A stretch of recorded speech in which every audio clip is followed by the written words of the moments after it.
Metro Louisville is made up of 26 districts. This podcast gives you a chance to connect with your council member and learn about what's going down in your district. All right, everyone, welcome to episode 9 of District Download. My name's Katrina Helmer, and joining me today is Councilwoman Amy Holton Stewart. Welcome to the podcast. Thank you. I'm very happy to be here. Wonderful. So you're almost not a newbie at this because you've been a guest on a podcast before. That's right. So by the end of this, you'll be a professional, right? I surely hope so.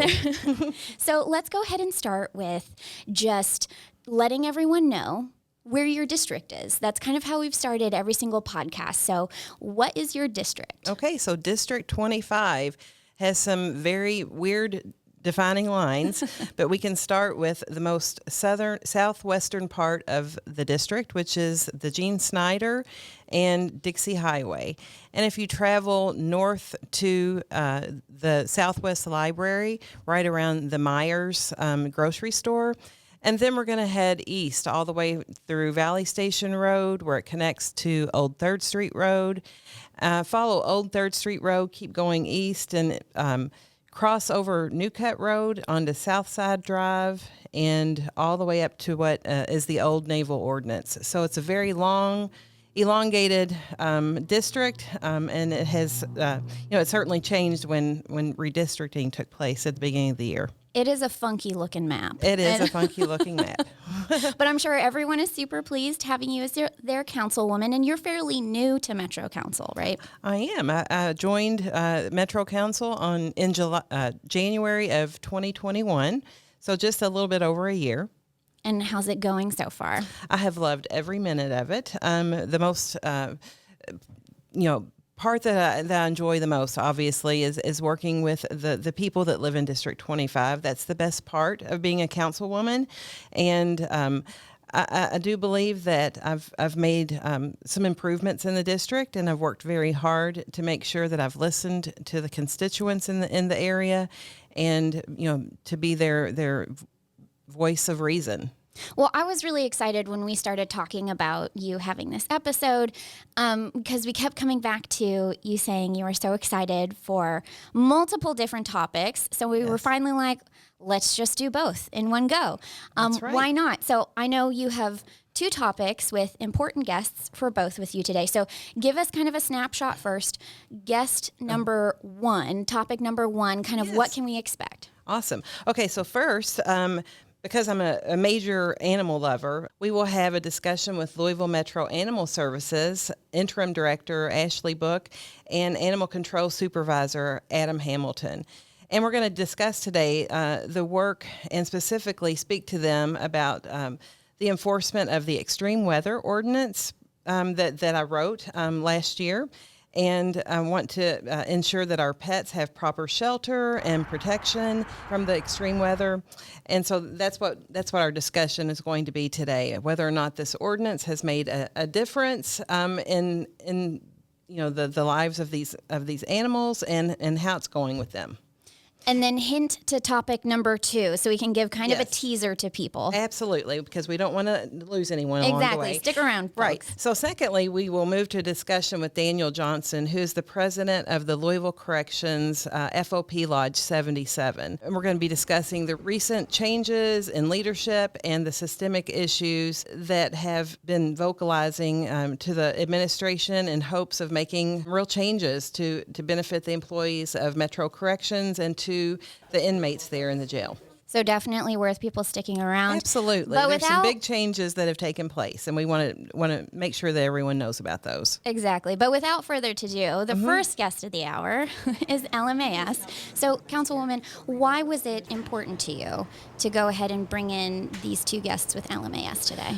Well, because they are on the front lines, and they are the ones that are there protecting our animals, protecting pets, and from humans and from situations that they have not put themselves into, obviously. So it's important that we have someone here from Louisville Metro Animal Services because, like I said, they're on the front lines, and they are working very hard to make a difference. So let's start talking about this ordinance. I'm sure the first question is, how's it going so far? Yeah. So we have definitely been using the extreme weather ordinance that you were so kind to put together for us, and we greatly appreciate Thank you. being on our side and the pet side. We like to say that we protect people from animals and animals from people, and so it's great to have you supporting us in that mission. We have definitely been using this ordinance over the past, it feels like a couple of years now, but I guess it's only been about a year and a half. We have been using it for pets left in cars. We get calls about that, and calls for service for pets left outside in extreme weather, so severe cold or extreme heat. Well, that was the intention of the ordinance. Number one, lays some groundwork and some rules that a pet owner has to provide proper shelter for their companion, for their dog or cat. And then secondly, it also gives Louisville Metro Animal Services and any first responder, whether it's police, fire, or EMS, the ability to forcibly remove an animal from a hot car, which is very distressful if you've ever witnessed it, and I have. So this, it was a super important ordinance, for us to have. Is that what kind of inspired you? Is kind of having that personal experience, I guess, into why you wanted to make this happen? Well, it was certainly an eye-opener. I couldn't believe visiting the mall one day with my daughter and just walking by a car and hearing a whimper and looking into a car and visibly seeing two small puppies in the back seat of a car with none of the windows rolled down for any air whatsoever. It was a very hot day. It was in September. And I remember that. And how anxious I felt and how desperate I was to find someone that could help. And of course, mall security came right away. But it took us a long time to be able to get in touch with a police officer. But, it was a desperate situation. And so then this ordinance gives, I guess, more capabilities to officers in a situation like that in order to protect an animal, right? Right. They can forcibly break that window to remove that animal.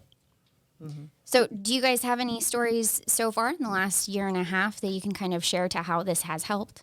We don't have stories about having to really forcibly remove animals from cars.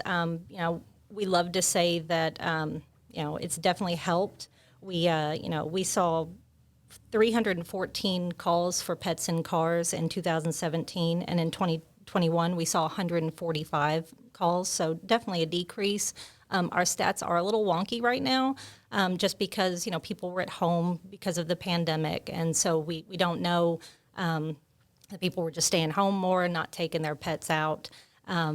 We do always ask that unless you're taking your pet to the vet or someplace that your pet is supposed to go, please leave your animal at home. There's no reason to take them with you and leave them in a car.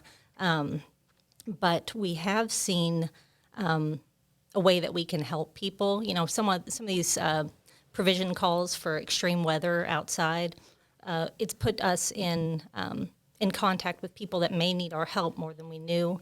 We've been able to re-educate people on proper housing, the fact that you cannot chain your pet, that you have to have it at least on a trolley, fresh water, not letting the water freeze, or of course having water when it's too hot. So we've been able to really get out and educate people that may just not have known any better. So the ordinance is kind of helped in a way of being an educational opportunity for everyone. Absolutely. It's nice to hear ordinances. A lot of times you never really know when something passes. Is this going to be effective? Is this going to hit the mark, the intended mark, make a difference? I know with the pandemic, everything for everyone was kind of wonky, right? So is that encouraging to you guys, hopefully as things continue to open back up and we kind of get to somewhat of a normal life, maybe being able to see the real effect of this ordinance outside of education?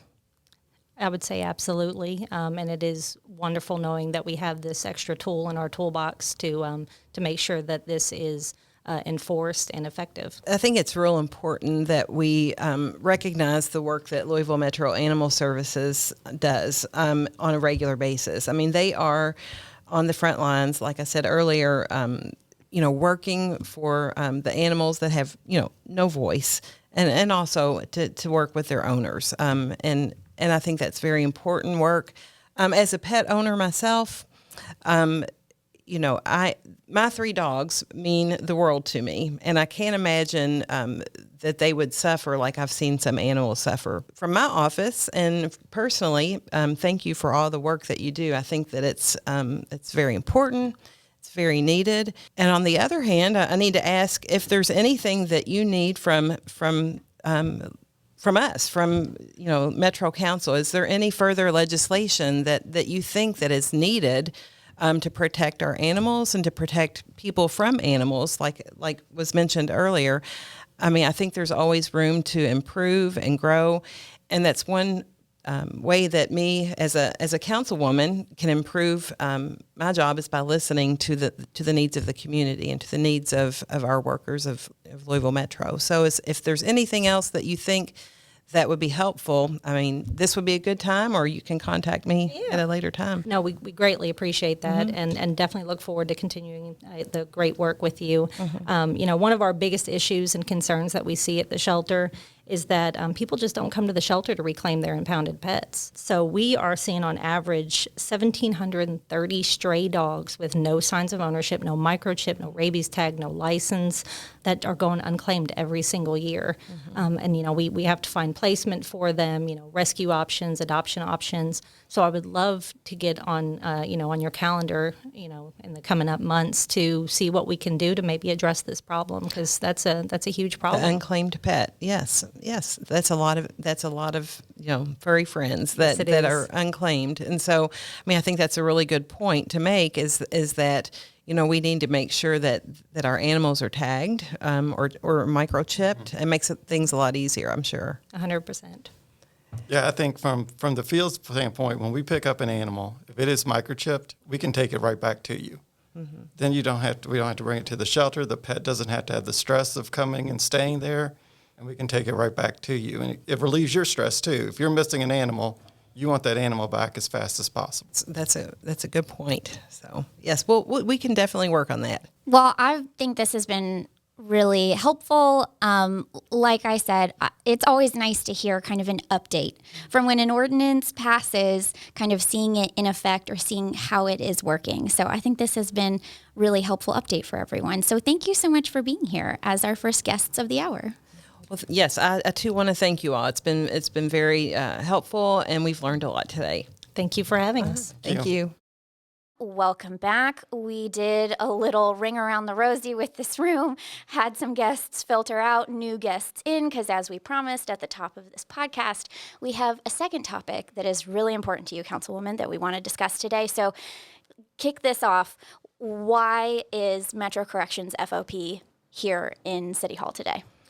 Well, over the last year, I'd think, Daniel Johnson, who's the president of the Corrections FOP Lodge 77, we've gotten to know each other very well over the last year. Unfortunately, under circumstances that I wouldn't say are things that we necessarily want to talk about. But I have worked very closely with the FOP Corrections Lodge in hopes that we can make some very needed changes for them, and I think that we have some really good news to share today. So that's why that Daniel is here with us today, and I thank you for being here, Daniel. Thanks for having me. Yeah, no problem. I wanted to talk a little bit about the recent changes with Metro Corrections leadership and how that came about. You want to talk a little bit about the FOP, the vote of no confidence that happened last year, and what led up to that, Daniel? It was a very troubling time for Metro Corrections. I've been there going on 18 years, and just everything was in a downward spiral. Our staffing levels, the safety and security that we were able to provide, not only to the people that are housed there, but to ourselves and the other contractors and employees that were coming in to work there. It was getting to be an extremely dangerous environment, and it became a point where you no longer could turn a blind eye to it. For many years, I think a lot of people didn't really acknowledge that we had a jail or that we needed one, because then it would highlight the bad stuff and the negative and the criminals and all the stuff that you typically see on TVs and movies that are associated with jails and prisons. And we don't run business like that. I mean, we are there to help people when they come into our custody, and we want to help them get whatever it is they need so that when they are released, they don't feel like they need to commit crimes again. And sometimes that's a job, or education. Sometimes it's medication. Sometimes it's getting them into treatment programs. And we were getting to a point where, when you've got 450 people on a floor in your care and 1 to 2 officers, you're not providing the level of service to these people that they deserve. Right. And I think I heard that call. I remember that we worked closely together really from the beginning, from the first time that I took office with Metro Council here. But it was early last fall in 2021 on a Saturday morning. I remember I had gone to Morehead State University to watch a football game with my daughter, and you sent me a text message, and I remember how desperate that text message was, and it was about the staffing levels on that particular day, and how concerning that was to me, and I felt that. I thought these guys and women, they need some help, and so it was from there that I reached out to government oversight and accountability and said, we need to take this a step further and see what is going on with jail leadership. And so we did. We met with jail leadership that week in committee, and things kind of progressed from there. Can you tell us a little bit about what happened that fall? Things started to deteriorate even more beyond that first weekend that you reached out to me and said, our staffing levels are so low that we cannot do our jobs. And things kind of just spiraled down after that. Yeah, there's jobs that are critical. One of those is what we call an observation post.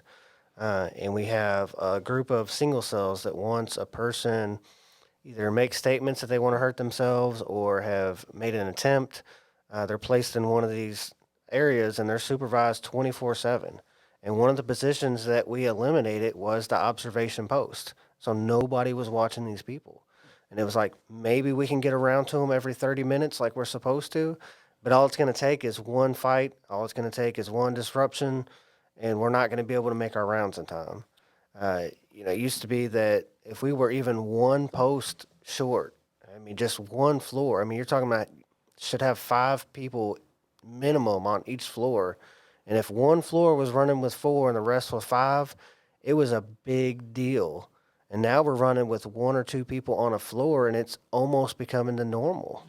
So it not only puts the inmates in danger, but the employees, the correction officers, right? Yeah, and just the added stress, the amount of overtime, and that was leading to one of our biggest retention problems is we're literally wearing people out. Right, and I know that you've mentioned that.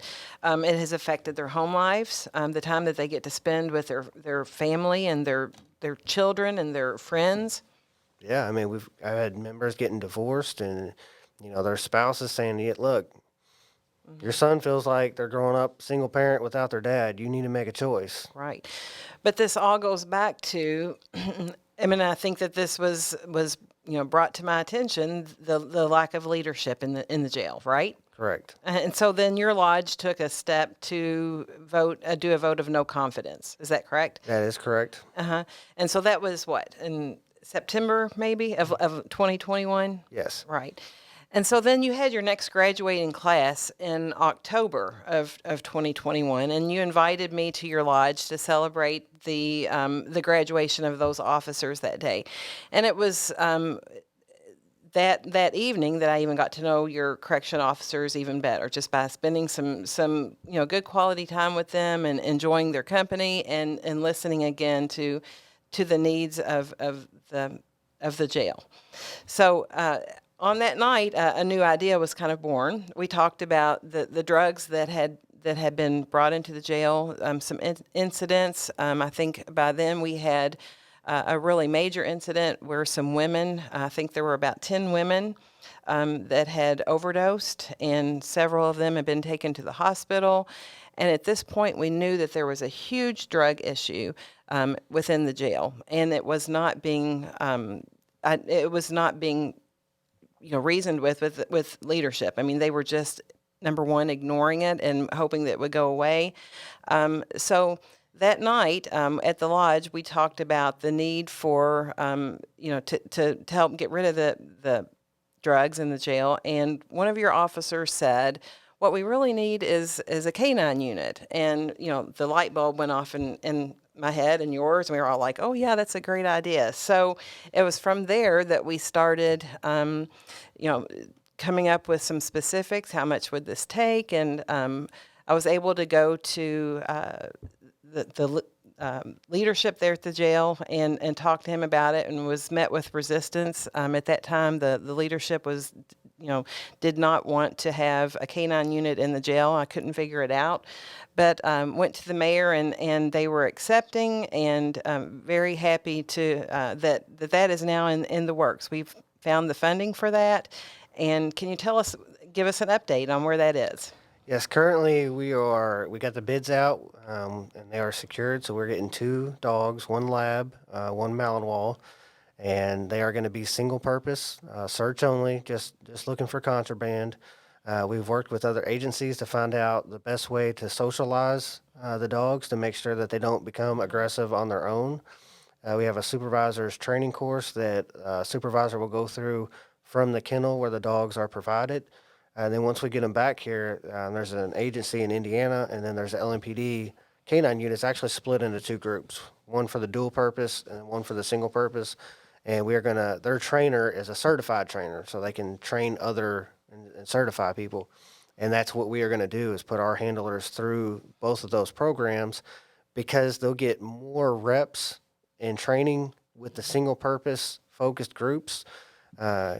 From the kennel where we're purchasing the dog, you might be lucky to get 5 reps because so many people go through there. And if you're getting a dual purpose dog, you'll get more reps. So it made more sense for us to better utilize our funds and our time to focus more on the single purpose. Awesome. And they're coming from Tar Heel Canine, is that right? That is correct. Yeah. Can you all tell I'm a dog lover? Just by this episode alone, yes. Just by this episode alone, yes. So I can't wait to meet our 2 new canine dogs. Yeah, it's going to be great. We got the job bids out. They're about 40 or so sworn staff have put in for those. That's There'll be awesome. an interview spot. There'll be physical agility test, because you have to be able to run and carry up to 70 pounds in case you need to carry your dog. If it's sniffs, some type of powder and has an overdose reaction, you have to get your dog to help quickly. You have to be able to carry them. And then there's going to be a property assessment to make sure that, the property where these dogs are going is going to be safe. We, again, through our research, examined, is it better to kennel them? Is it better to keep them here? And they're like, no, socialize them, get them around other dogs, get them around children, make sure they keep that friendly atmosphere. That's exciting to hear that so many officers sound interested in wanting to be a part of this. My immediate thought was, is that a good boost for morale just within, staff within the jail? Having something new and fresh and an out-of-the-box idea. It absolutely is. And when I sat down with the major to work out the agreement, we opened it up to the entire sworn staff to put in for it. And the outgoing administration wanted to limit it to about 5 people. Fortunately, that was held off long enough for the new administration to come in to get it opened back up to everyone. And actually to place this unit under, I guess it's safe to go ahead and say this, but we're going to put it under our intelligence unit so that the searches that are done are going to be targeted. They're not going to be random. There's going to be thought behind it. There's going to be data behind it. There's going to be looking at incident reports, and there's going to be looking for, is there common people in each one of these areas where these happen? Okay, let's go hit these areas where these people are now. Things like that. They're going to be intelligence-based utilized so that we can make best use of the resource. Because I was going to say, a lot of the time, I think for people on the outside looking in, and they just see a headline of, drugs in the jail or an overdose in the jail or something like that, contraband, the immediate thought is, how in the world is it there? So to hear that, we're essentially using this canine team to figure some of these things out, not just figure it out, but then to prove it and to fix it. This is clearly a tool to be used well. Exactly, Katrina. I mean, clearly drugs were in the jail and probably still are today, but from the beginning, that was the big question that I was asking. How are these drugs getting in the jail? And, when we had 8 deaths in the jail, some of which were overdoses, and there was no action being taken by jail leadership at that point to rid the jail of drugs, then we had a problem. So now I understand that with the K-9 unit coming, that is a huge step. But there are some other big steps that have been taken just recently with the new jail leadership. Jerry Collins, who has taken the new director's spot for Metro Corrections, has already made some really big changes. And just talking to Daniel before this recording here, there are some really big things happening, and it's already making a difference. Correct. The new body scanner is already installed. It is up and running. Staff was actually trained on this system. The previous unit was installed, and it was like, good luck, here's a folder with the instruction book, and you were on your own to try to figure out the filters and how to use it. And we're not doctors, so I can look at a scan, and I don't know necessarily what I'm looking at. This is a completely different system. It's got artificial intelligence built into it, so that once an area or an item is discovered, it is identified, and it will automatically look for that item in other people. It will also track people's, because we put your information in. So if we scan you once and you come back again in a couple of weeks or a couple of months later, it will look for irregulars in between the 2 scans. So it gets even smarter as time goes on. The scans are much more dense. You can see far better than the previous system that we had. And we are already stopping drugs from coming in. And I was just sharing an incident report with Amy Holton about it, and just yesterday at 10:30, a couple weeks ago, this person would have made it through the door with those drugs hidden in their body cavity, and they were stopped last night. Mm-hmm. And that's not the first one that we've been able to stop since this new body scanner has come in. That's the biggest key area people were smuggling drugs in. The second one is the mail. And just because people have gotten so crafty with how they do that, that they can literally open up a greeting card and put a Suboxone strip in there, close the greeting card up, and it looks like it's never been tampered with. You can take fentanyl and heroin, and you can soak it in the paper, and unless you smell the paper, you don't know. And just opening up random mail and sniffing it is not a good way to conduct business. We've had several of our officers already exposed and have to go to the hospital for those reasons. So switching to electronic mail is going to be another key point. Right now, we're examining moving the commissary out of our facility and having it prepackaged somewhere else and then delivered by another third party, and then supervised once it's being delivered, to add in steps in between to make it more difficult for someone to try to use that process to bring drugs in. During my 18 years, I can tell you that on 3 occasions, we've had staff members bringing stuff in. It does happen. It doesn't happen often, but it is a key point that will need to be addressed. And the dogs keep everyone honest. They don't turn their nose off because they're around somebody that works there. They don't know the difference.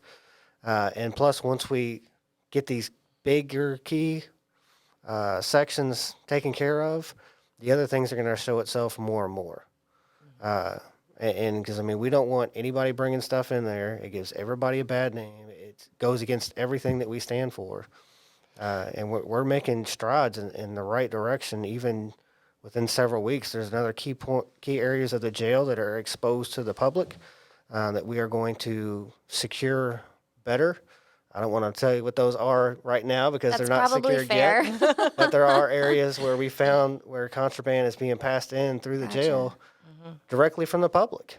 And it's like, why were these things not addressed beforehand? Well, I'm very hopeful, Daniel. I mean, things are on the uptick. I think it's very obvious from where we were last fall, and the morale of the officers, and the amount of drugs that we're getting in, and just the whole package. Just almost seemed like it couldn't be repaired.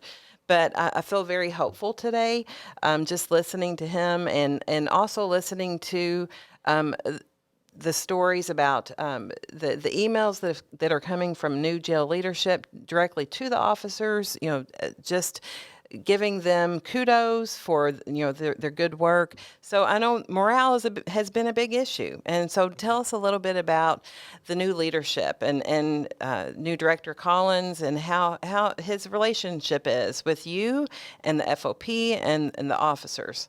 He has committed to working with us and be open-minded to any suggestions that we have. Of course, he didn't always agree with me. That's okay. Or the Yeah. union, and that's fine. But he's agreed to always find some middle ground. And there's never going to be that wall put up where he's not going to listen to us and not try to find some type of solution. And he's living up to that so far. Just last week, we were 23 people short on one shift. I called him. He answered his phone. It was about 6:30 a.m. Said, hey, they're filling out post assignments and we are extremely short. And I've had this call before with the previous director and asked, can we lock the jail down? It is unsafe. And I always got a no previously. And immediately it was absolutely, it needs to be locked down now. Let's start brainstorming. What can we do to get some people in there? Started making some phone calls, found out there was a small class at in-service at training. Chief Collins called out the training, explained to them what was going on, asked them, will you all be willing to go home, get your uniforms, head on into the jail, help out, we'll get your training rescheduled? And they were absolutely. And it's just the difference of being ordered to do something, trying to think outside the box. We had several things lined up that day as far as it's crazy to even say, we had 5 different doctors scheduled to be at the jail at the same time. And we don't have the staffing for that. So he's like, let's stagger those times out. Let's work something out. That put 5 more people inside. They put a call out to the Special Operations Response Team saying, hey, is anybody available that can come in and volunteer to work? We're extremely short. We got a good response from that. So it wasn't before long. We still operated with a handful of vacancies, but nothing like it was. Now we're looking to implement a mass text alert system to notify people when we're extremely short, and working on some type of incentives to get them to come in and work. Whether that's taking them off for the next force list they're on, or trying to give them a little bit of extra vacation time for coming in to help us out when we need it the most. We're working with the mayor's office to try to iron out those details. But it's just like something is being done. Collins is looking at the schedules right now. He wants to balance them out better. The shift before that, we had 5 vacancies. The shift before that, we had 1 extra body. So he's like, well, wait a minute, this isn't adding up. If I got an extra body, I'm 5 short, now I'm 23 short. We're not balanced. And so he wants to relook at the whole schedules. And then on top of that, he's got several of my members proposing new schedule ideas. And then he wants people to vote on it. Hey, you tell me if this is what you want. This is from you, by you. And then if everybody agrees, let's try it out. Yeah, it sounds like he has great communication skills and is able to, work directly with the people that are hands-on in the jail. So I'm very pleased to hear all the good news. On top of that, the Rescue Raptor Shears, which is the rescue tool that we've been asking for 6 months, are already coming in. They're being issued now to the sergeants. There's more being ordered for the line staff, for everybody to have their own. It's the same tool that EMS carries that helps them when they run into emergency situations. They're blunt tipped, so they're not nearly as dangerous as having a knife, for instance. The flashlights, 80 of them have already arrived. There's more being ordered, and these are nice. That's something that came up with Metro Council, I remember. Yeah, and these are a nice. very heated Right. committee meeting, yes. The lack of equipment. Yeah. And it wasn't like, okay, well, let's run out here and get these $10 flashlights. They're nice flashlights that are going to last, and they're built to hold up. And So- it's nice to be able to see those things already coming in. Our new chairs have just been delivered to go to all the new officer stations. Everywhere else, the administration's office, which we call the 3rd floor, has been renovated.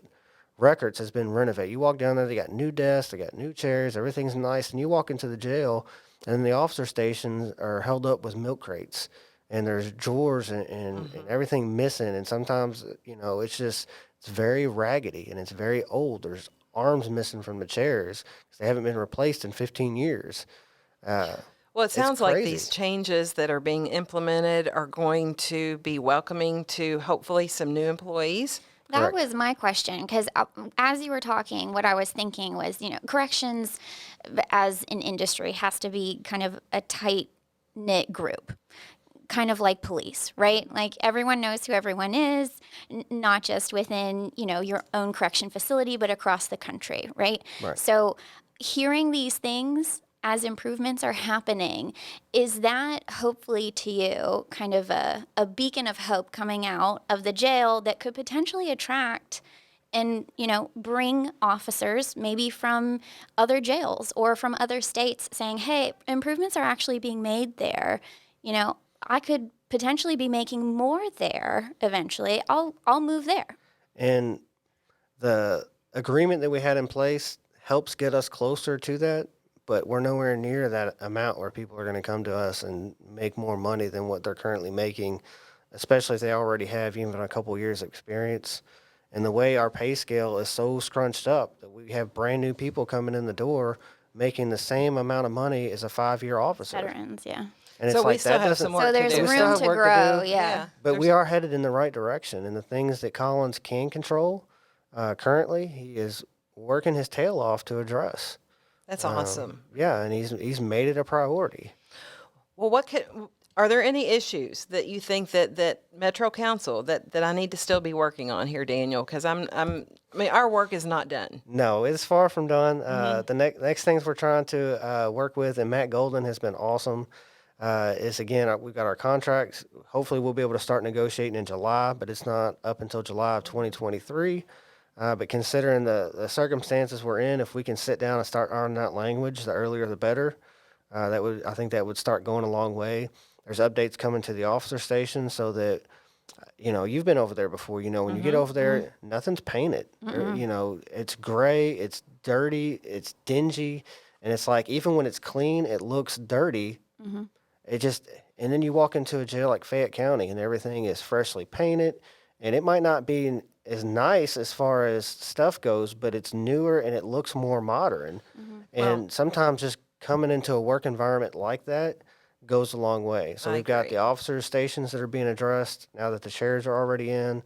The next step is going to be some type of mass painting project to try to start improving those things. Our vehicles that we use are, our vans we buy from the sheriff's department for $1 after they're done with them. And they already have 200,000+ miles on them. The Tauruses we have are 213,000 miles on them. They're old.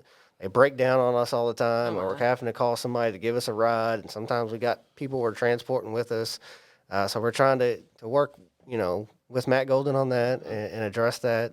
And then looking down the road, we're still working on our vest. And maybe a new facility somewhere years to come. Yeah. Yeah, that new facility would be awesome. And I think eventually that's going to have to be something that I agree. that we're going to have to do, just because that building was designed to be an office building.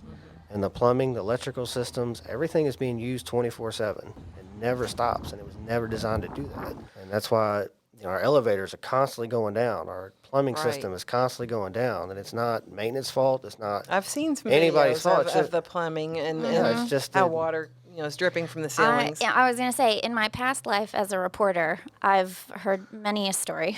I've been in that jail actually many a time. And I will say, to your point, you said something that I think people might think is funny, but it's not. And saying, comparing another jail to, it's nice when you walk into that jail.